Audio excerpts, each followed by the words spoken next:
ഒരിടവേളയ്ക്കു ശേഷം ആറന്മുള വിമാനത്താവള പദ്ധതി വീണ്ടും ചർച്ചയാവുകയാണ്.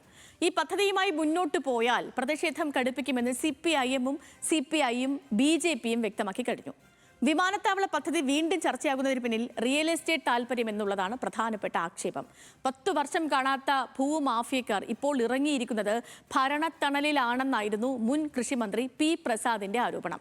സംസ്ഥാന സർക്കാരിന്റെ 101% പിന്തുണ പദ്ധതിക്കുണ്ടെന്ന് അവകാശപ്പെട്ട് mount Zion group chairman Abraham Kalamannil പദ്ധതി പ്രദേശത്ത് കഴിഞ്ഞ ദിവസം ഒരു ഡ്രോൺ പരിശോധനയൊക്കെ നടത്തി. ആറന്മുള വിമാനത്താവള പദ്ധതിയിൽ ഇപ്പോൾ നടക്കുന്നത് എന്ത് എന്ന കാര്യം നമ്മൾ ഇപ്പോൾ പരിശോധിക്കുന്നു ഇന്നത്തെ ന്യൂസ് ആംഗിളിൽ.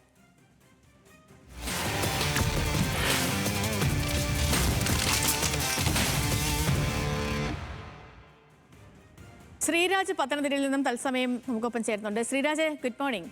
ആറന്മുള പദ്ധതിയുമായി ബന്ധപ്പെട്ട് വീണ്ടും ഒരു ചർച്ച നടക്കുകയാണ്. അതും ഭൂ ഉടമ കഴിഞ്ഞ ദിവസം ഡൽഹിയിൽ നിന്ന് ആളിനെയൊക്കെ ഇറക്കി അവിടെ ഡ്രോൺ സർവേ ഒക്കെ നടത്തിയ പശ്ചാത്തലത്തിൽ ഇപ്പം ഈ ഭൂ ഉടമ പറയുന്നത് എനിക്ക് സ്ഥലം MLA-യുടെ ആറന്മുളയുടെ MLA ആയ അബിൻ വർക്കിയുടെയും ഇവിടുത്തെ സ്ഥലം MP-യുടെയും ഒക്കെ പൂർണ്ണ പിന്തുണ തനിക്കുണ്ട്. ആ ഒരു ഉറപ്പിന്മേലാണ് താൻ ഈ പണികളൊക്കെ ആരംഭിച്ചതെന്ന് ഭൂ ഉടമ പറയുന്നു. മന്ത്രി ഷിബു ബേബി ജോണിന്റെ ഇന്നലത്തെ പ്രതികരണം, തനിക്ക് മുന്നിൽ ഫയലൊന്നും എത്തിയിട്ടില്ല, ഫയൽ എത്തുകയാണെങ്കിൽ അക്കാര്യങ്ങളൊക്കെ ശരിയാണ്, അതിൽ വേറെ പ്രശ്നങ്ങളൊന്നും ഇല്ലെങ്കിൽ മുന്നോട്ട് പോകാം, അതല്ലെങ്കിൽ നോക്കേണ്ടതാണ് എന്നൊരു പ്രതികരണം അദ്ദേഹത്തിന്റെ ഭാഗത്ത് നിന്ന് വന്നിരുന്നു.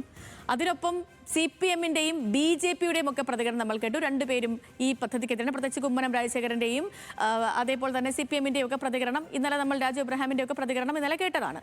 അപ്പം ഈ വിഷയം, അതായത് കഴിഞ്ഞ 10 വർഷം ഇല്ലാതിരുന്ന ഒരു പരിപാടി വീണ്ടും പുനരാരംഭിക്കുമ്പോൾ അതിനെ നമുക്ക് പൂർണ്ണമായും ഭൂ ഉടമ പറയുന്നത് പോലെ വികസനം വരണം, ഒരു വിമാനത്താവളം വരണം, അതിന് സ്വന്തം നിലയിൽ മുന്നോട്ട് പോകുന്നു എന്നൊക്കെ പറയുന്നതിനെ അത്ര കണ്ട് നിഷ്കളങ്കമായി തന്നെ നമ്മൾ ഈ ഘട്ടത്തിൽ എടുക്കേണ്ട ആവശ്യമുണ്ടോ ശ്രീരാജെ? അതോ മറ്റുള്ളവർ ഒരു വിവാദം ഉണ്ടാക്കാൻ വേണ്ടി ശ്രമിക്കുന്നതാണോ?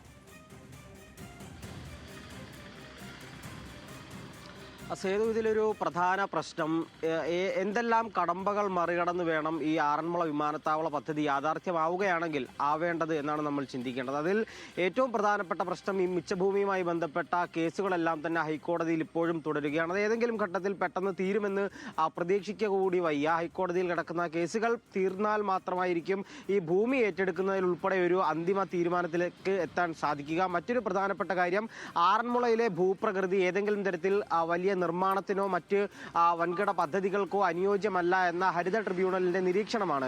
അത് സുപ്രീം കോടതി അടക്കം ശരിവെച്ച ഒരു സാഹചര്യമാണ് ഉണ്ടായിരുന്നത്. ഈ കടമ്പകളെല്ലാം മറികടന്ന് ഒരു ആറന്മുള വിമാനത്താവള പദ്ധതി യാഥാർത്ഥ്യമാകുമോ എന്നതാണ് പ്രധാനപ്പെട്ട ഒരു ചോദ്യമായി വരുന്നത്. ഈ ഇടയ്ക്കിടെ ആറന്മുള വിമാനത്താവള പദ്ധതി ഇങ്ങനെ ചർച്ച ചെയ്തു, സജീവ ചർച്ചയിലേക്ക് വന്നു, പിന്നീട് അതിനെപ്പറ്റി ചർച്ച ചെയ്യാതെ പോകുന്ന ഒരു കാര്യങ്ങളാണ് മുൻപെല്ലാം പലതവണയായി നമ്മൾ കണ്ടിട്ടുള്ളത്. സമാനമായ ഒരു സാഹചര്യം തന്നെയാണ് ഇപ്പോൾ വീണ്ടും ഉണ്ടായിരിക്കുന്നത്. എബ്രഹാം കലമണ്ണിൽ മൗണ്ട് സിയോൺ ഗ്രൂപ്പിന്റെ ചെയർമാനാണ്. അവരാണ് ആദ്യഘട്ടം മുതൽ ഈ ആറന്മുള പദ്ധതിക്ക് വേണ്ടി ഭൂമി വിട്ടു നൽകുന്നത് ഉൾപ്പെടെയുള്ള കാര്യങ്ങളുമായി മുന്നോട്ട് പോയിരുന്നത്. അദ്ദേഹം തന്നെയാണ് ഇപ്പോൾ കുറച്ച് ദിവസങ്ങൾക്ക് മുൻപ് ഡൽഹിയിലെ ഒരു സ്വകാര്യ ഏജൻസി ഉപയോഗിച്ച് ഡ്രോൺ പരിശോധന നടത്തിയിരുന്നത്. അവരുടെ വാദം, ഏതെങ്കിലും തരത്തിൽ ഈ ആറന്മുള പദ്ധതി അവിടെ യാഥാർത്ഥ്യമാവുകയാണെങ്കിൽ അത് അവിടെയുള്ള ഭൂപ്രകൃതിയെയോ അല്ലെങ്കിൽ അവിടെ ഭൂമി ഏറ്റെടുക്കേണ്ടി വരുന്നതിൽ വലിയ തരത്തിലുള്ള കുടിയൊഴിപ്പിക്കലിന്റെ ആവശ്യമുണ്ടാകുമോ? മറ്റൊരു പ്രധാനപ്പെട്ട കാര്യം, ആറന്മുള ക്ഷേത്രവുമായി ബന്ധപ്പെട്ട് ഏതെങ്കിലും തരത്തിലുള്ള സ്ഥലം ഏറ്റെടുക്കലിന് ഈ ക്ഷേത്രത്തിന്റെ ഭൂമി ഏറ്റെടുക്കേണ്ടി വരുമോ